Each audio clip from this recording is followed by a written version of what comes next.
तो इस खबर पर अधिक जानकारी देने के लिए हमारे साथ हमारे संवाददाता रामेन सिंह जी जुड़ चुके हैं। रामेन जी, यूपी में उपचुनाव सर पर है, इसी बीच चुनाव आयोग ने कई प्रत्याशियों के पर्चे रद्द कर दिए, क्या कुछ अपडेट सामने आ रहे हैं?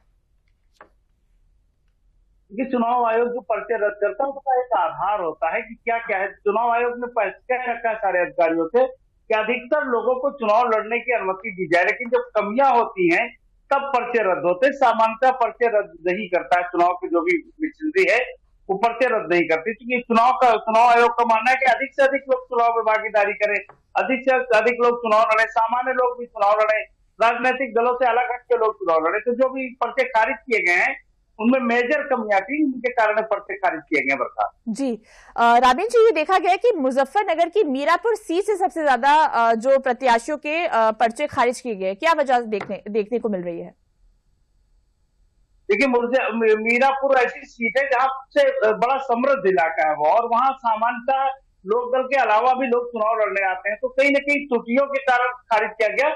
दूसरा, मीरापुर चुनाव को दूसरी तरीके से आप देखते हैं, पिछली बार समाजवादी पार्टी के साथ चुनाव लड़ रही थी लोक दल मिलकर के, और अब लोक दल अलग है, भारतीय जनता पार्टी का समर्थन है।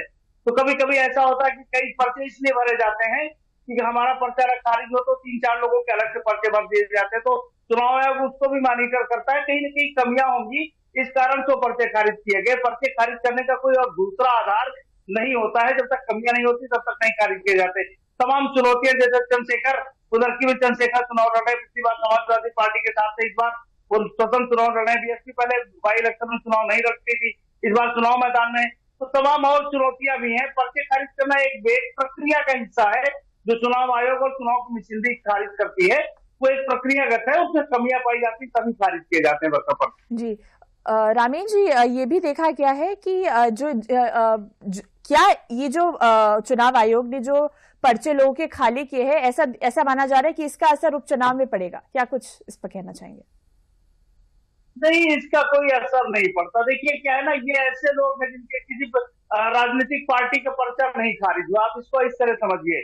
कई बार होता है कि जो कैंडिडेट होते हैं वो अपने लोगों के पर्चे भरवा देते हैं कि कुछ ऐसे रहे कि उनके साथ काम करते हैं, उनके साथ गाड़ियां चला लेते हैं, उनके और काम कर लेते हैं, उनके साथ मेंबर बना लेते हैं, तो इस कारण भी तो इनका कोई बड़ा इम्पैक्ट चुनाव पर पड़ेगा ऐसा नहीं है। तो जब राजनीतिक दल के लोग हैं उन्हीं के बीच लगभग चुनाव होता है, ऐसा कोई बड़ा चेहरा मीरापुर में नहीं कि क्या बताएं कि राजनीतिक दलों से अलग हटकर चुनाव लड़ता और उसका बड़ा जनाधार है, तो ऐसा कोई व्यक्ति नहीं दिख रहा है, तो इसका कोई बड़ा चुनाव में इम्पैक्ट नहीं पड़ेगा। चुनाव जिस तरह से हो रहा है ऐसे ही होगा, और लोगों को वोट देने का अधिकार है, लोग इन्हीं के बीच वोट देंगे और किसी एक को चुन के उत्तर प्रदेश विधानसभा भेजेंगे। बिल्कुल रामीन जी, इन तमाम जानकारियों के लिए आपका बहुत बहुत धन्यवाद।